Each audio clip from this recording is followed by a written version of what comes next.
So now I'm going to get into this bucket.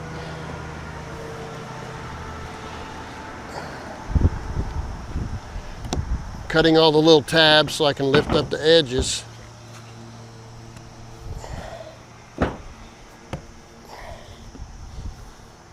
Wow, it's not easy.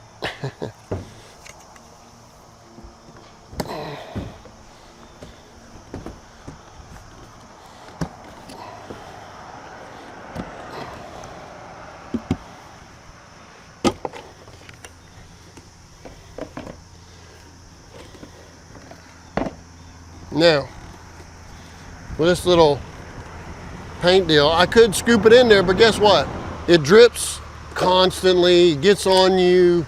It's better to just take your brush and take the time to wipe big thick chunks of it in there, and you're going to come back. And this is what we're going to use to seal up around like the vents, and particularly the reason I've got this is to keep from splashing onto the sides. And so we're not going to get sloppy. We're going to slow and easy and use this old junky brush that I got at a garage sale for a quarter or something, or Harbor Freight, buy cheapy brushes, because I don't care about this brush at all. Now, how full, it don't matter. You're going to use it all and come back. And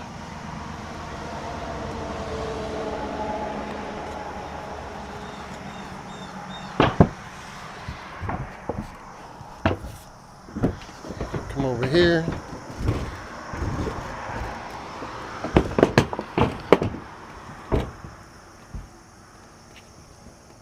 Cover it up. This is not the hard part. The hard part is doing around the gutter. That's some work, because you got to be careful not to let it go over.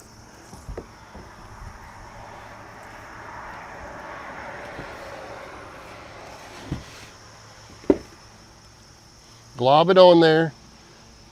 Don't get too fast on the gutter.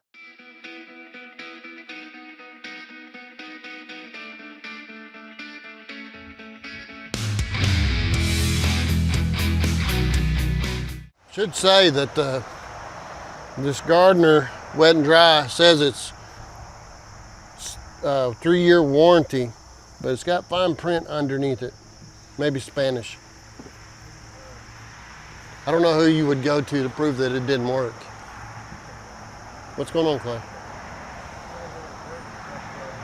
I can't hear you. Well, don't go down in there. You're just on the top. Clay, don't do that. You're going to end up slinging on the house.